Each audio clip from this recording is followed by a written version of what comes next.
Muchas gracias, presidenta. Mi primera pregunta irá dirigida al titular del Instituto Mexicano del Seguro Social y la segunda al titular de INSABI. Con su permiso, presidenta. Doy la bienvenida a los funcionarios que hoy nos acompañan, no sin antes lamentar el retraso en este ejercicio democrático de rendición de cuentas, pospuesto por más de una semana con miras de encontrar mejores condiciones. Y son justo mejores condiciones las que en materia de salud nos exigen las familias mexicanas y por las que tenemos la obligación de dar la cara. Con la llegada a nuestro país de la pandemia causada por el nuevo coronavirus, se evidenció lo debilitado y mermado que se encontraba el sistema de salud mexicano.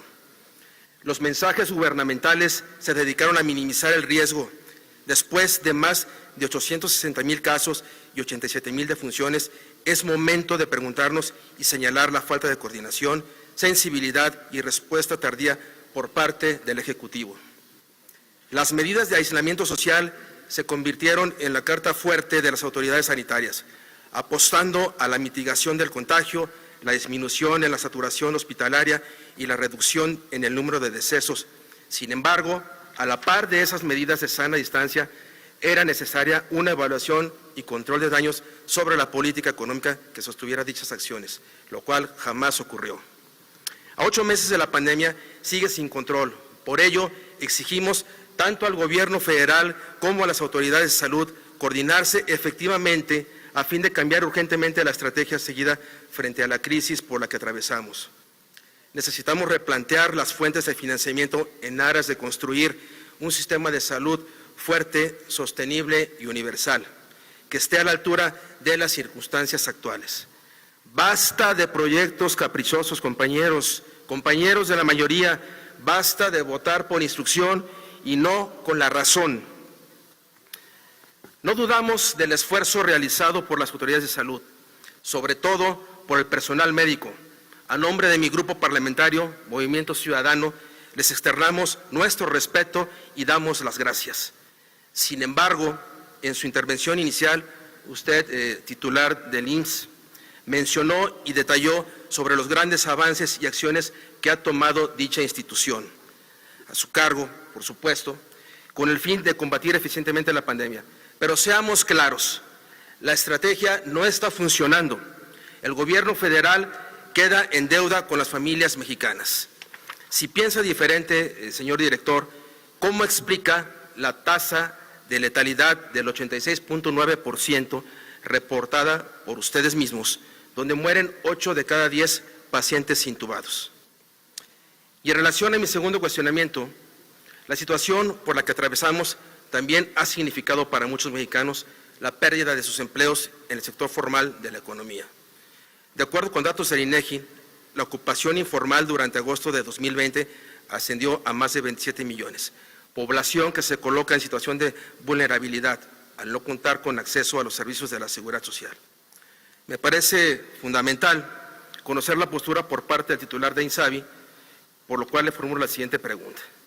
¿Cuáles serán las medidas de contención que se están tomando a fin de atender a la población que se ha visto afectada por la actual pandemia en cuestiones laborales y por ende en la pérdida de derechos de seguridad social, como es el caso de atención médica en instituciones como el IMSS o del ISSSTE, tomando en cuenta que el aumento presentado en el presupuesto del INSABI como unidad responsable del gasto… Compañero diputado, su tiempo se ha agotado. Termino en un segundo, presidenta. Correcto. Gracias. Como unidad responsable del gasto no representa ni una décima parte del incremento en la población mexicana que va a depender de los servicios que supuestamente presta la dependencia que encabeza.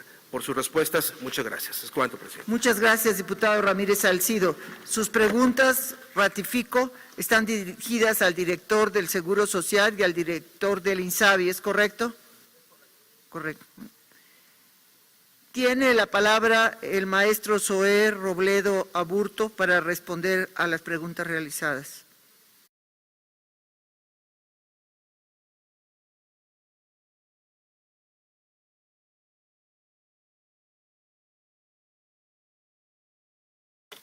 Nuevamente, muchas gracias, diputada presidenta, diputado Ramírez Salcido, diputadas, diputados. Quisiera aclarar algo y que no me gustaría que se quedara malinterpretado. No hay cifras alegres aquí. son cifras tristes, son los datos de una pandemia que está atacando a todo el mundo. No hay en ningún momento ninguna intención ni de triunfalismo, ni muchísimo menos de pensar que esto ya lo superamos. No es así. Y en ese sentido, su pregunta es muy pertinente, porque además el día de hoy está en la primera plana, lo que usted acaba de comentar, de un diario de circulación nacional. Y en ese sentido, primero, la información que nosotros dimos, porque efectivamente es información del Seguro Social, de los datos que están en el CISBER, nosotros hicimos llegar a este medio de comunicación, al periódico El Universal, varios datos. Lo primero que hay que decir, y lo reporta el propio periódico, es que en todo el mundo está pasando lo mismo, desafortunadamente. No es la excepcionalidad mexicana, ni para bien ni para mal. Es, insisto, los datos de una pandemia. Y ahí es donde quisiéramos todos nosotros, estoy seguro, encontrar futuro, pensar en cómo unir fuerzas, como lo hemos hecho, como lo acaba de decir el maestro Ferrer, con los gobiernos estatales, permanentemente con los gobernadores, como con el gobernador de Jalisco, con quien hablamos, analizamos y vemos cómo nos podemos ayudar. Por eso el reconocimiento que se ha hecho aquí de muchos de los gobernadores. Hoy está pasando una noticia terrible, Chihuahua está regresando a semáforo rojo. Eso nos preocupa mucho porque son datos que hablan de la dificultad que va a enfrentar el personal de salud en las próximas semanas. Son datos, insisto, de una pandemia, no los podemos ver de otra manera. Entonces, regresando al tema que usted mencionaba, lo primero que se hizo llegar a esta publicación fue esta situación, que recuerdo a reportes internacionales, se menciona que el 70% de los pacientes en todo el planeta en estado crítico requieren de intubación y la técnica de ventilación mecánica. Hay dos estudios que se hicieron llegar, el de Myers y el de Grasselli, estudios de otras partes del mundo. De estos casos se requiere intubación, se ha reportado una letalidad que varía del 76% al 97% en todo el planeta. Datos de Shohu, Ilú y otros. También, con todo gusto, podemos dejarlos a disposición de la mesa directiva para que pudiera distribuirlo entre el personal. Entonces, son datos similares a lo que ocurre en el mundo. Insisto, no son datos ni cifras alegres, es lo que está ocurriendo. Ahora bien, las explicaciones, como usted lo preguntó específicamente, de cómo explicamos, la propia publicación da algunas respuestas. Y entrevistan a varios especialistas de otras instituciones de salud, incluso de la UNAM. Uno, lo plantean ellos, es producto del déficit de profesionales de salud en terapia intensiva. Es un déficit que quisiéramos tener la fórmula para acelerar la especialización y se han hecho esfuerzos extraordinarios para que un médico anestesiólogo, un inhaloterapeuta aprendan rápido a hacer lo que tendrían que estar haciendo especialistas que no preparamos durante muchos años. Pero no se puede pedir que aparezcan de la nada cuando se dejó de invertir justamente en las becas que daba el Seguro Social para médicos residentes y formamos a la mitad de los médicos residentes. Por eso es tan importante este dato que les daba al principio del incremento de 43% de las becas. Antes del COVID estábamos en esto, no porque supiéramos que venía una pandemia, simplemente porque era claro y evidente que había un déficit en el número de especialistas. Pero también da luz esta misma publicación y dice a quienes entrevistan, si quieren tomar esa información, que los pacientes están llegando en condiciones muy graves a las unidades médicas. Y es cierto, nosotros desde el día 1 estamos insistiendo en la hospitalización temprana, la hospitalización que no necesariamente significa tener ventilación mecánica, no es necesariamente el uso de un ventilador, es todo lo que puede hacer el gran personal de salud, del Seguro Social, con un paciente en la etapa temprana de la enfermedad, con puntas nasales de oxígeno, con diferentes tratamientos, simplemente estando monitoreando a los propios pacientes.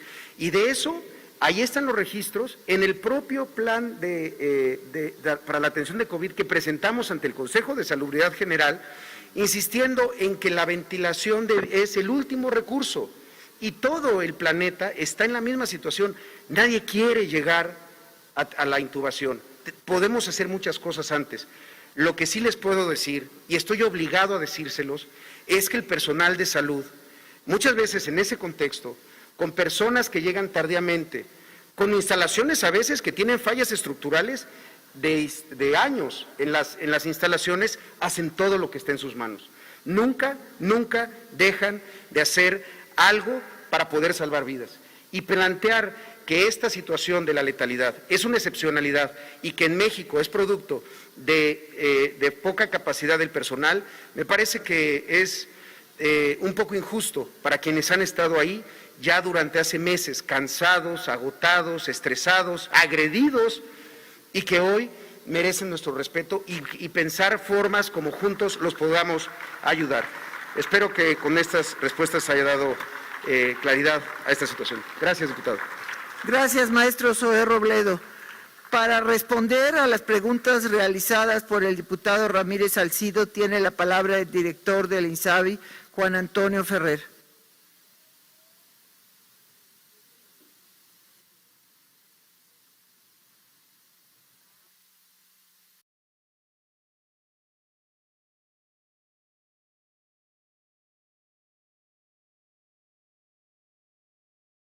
Con su permiso, Presidenta. Diputado Juan Francisco Ramírez Salcido, le comento que no le compete al INSABI emitir medidas de contención de epidemia. Eso corresponde a las autoridades sanitarias. Sin embargo, yo le diría que las medidas de contención es seguir aplicando, señor, los protocolos.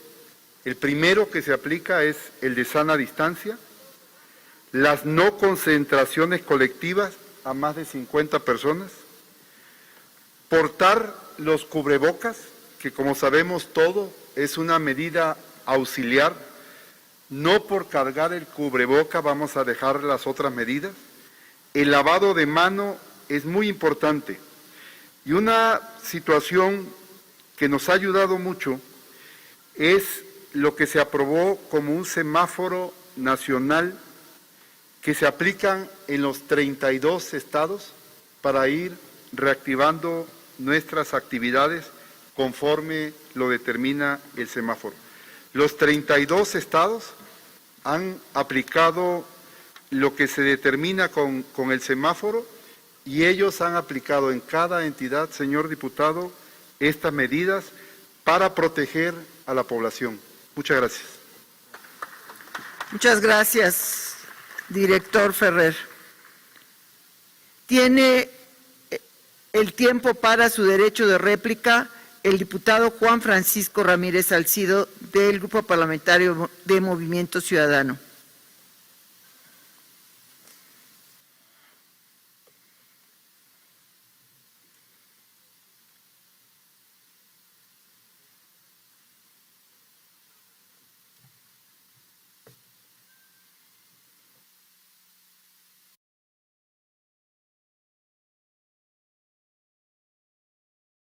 Muchas gracias por sus respuestas.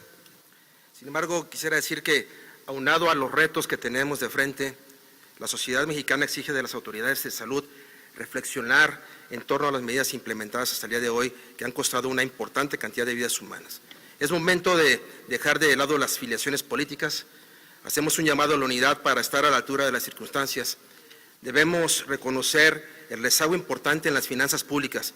Llegó el momento de coordinar esfuerzos y trabajar unidos a fin de subsanar las deficiencias presupuestarias resultantes de, por un lado, los malos manejos y, por otro, la pandemia. Recordemos las polémicas sesiones de semanas pasadas, donde la mayoría de esta Cámara, sin mayores explicaciones y atendiendo a la voluntad de un solo hombre, votó a favor de la extinción de 109 fideicomisos sin alguna justificación de cómo se gastarían los recursos conseguidos con tal barbaridad. En este proceso se dejó entrever la intención de desaparecer también el Fondo de Salud, y aunque logramos detener ese embate, los diputados de la mayoría han presentado una iniciativa de ley a fin de quitarle recursos a dicho fondo tan importante. Para poner en contexto lo que significa el presente fondo y el tratamiento de las enfermedades a las que va dirigido, de acuerdo con lo señalado en el segundo informe de actividades de la Secretaría de Salud, aproximadamente 1/3 de las enfermedades que causan más muertes en nuestro país podrían entrar dentro del catálogo de ayuda de dicho fondo, entendiendo que apoya a las familias mexicanas a enfrentar los altos costos de tratamiento generados por dichos padecimientos. Para entender el alcance y lo que significa una enfermedad catastrófica es aquella definida y priorizada por el Consejo de Salubridad General gracias a su alto costo y los gastos que se derivan de sus tratamientos y medicamentos asociados debido a su grado de complejidad o especialidad y la baja frecuencia con que ocurren. En ese sentido, el Fondo de Salud dota de recursos presupuestarios a los prestadores de servicios acreditados y con convenios firmados de las 32 entidades federativas para la atención de 66 enfermedades, las cuales pertenecen a las categorías esenciales como cuidados intensivos neonatales, trastornos quirúrgicos congénitos y adquiridos en menores de 18 años, enfermedades metabólicas en menores de 10 años y cáncer en menores de 18 años. Es importante señalar el número de beneficiados, los cuales se verán afectados por la eliminación de dichos recursos. En este sentido, la tarea restante para los actuales titulares sería la de realizar acciones enfocadas a impactar a un promedio de 17 millones de mexicanos, la de fortalecer la infraestructura de los centros de atención, de tener presente la vía idónea para reemplazar los beneficios mermados por la insuficiencia administrativa y presupuestal presentada en el actual gobierno. Es entonces que recalco la importancia y urgencia ante las intenciones de mis colegisladores de generar un plan de acción de lograr tal objetivo y en específico enfocado a subsanar el boquete presupuestal que quedaría para atender esas enfermedades como lo son el cáncer infantil, el cáncer de mama, el SIDA, entre otros. Por la salud de los mexicanos, confío en la existencia de dicho plan alternativo y que sea mucho mejor que el ejecutado para atender la crisis sanitaria por la que hoy estamos atravesando. Ante este escenario, y ya que los compañeros de la mayoría hacen oídos sordos ante los reclamos de la ciudadanía que día con día exigen mejores condiciones en la atención médica, me permito dejarles con todo respeto la encomienda de no permitir tal atropello. Con la salud de los mexicanos no podemos lucrar y mucho menos en estos momentos que se nos exige unidad y compromiso. Es cuanto, señora presidenta. Muchas gracias, diputado Ramírez Salcido. No olvides suscribirte y seguirnos en nuestras redes sociales. Cámara de Diputados.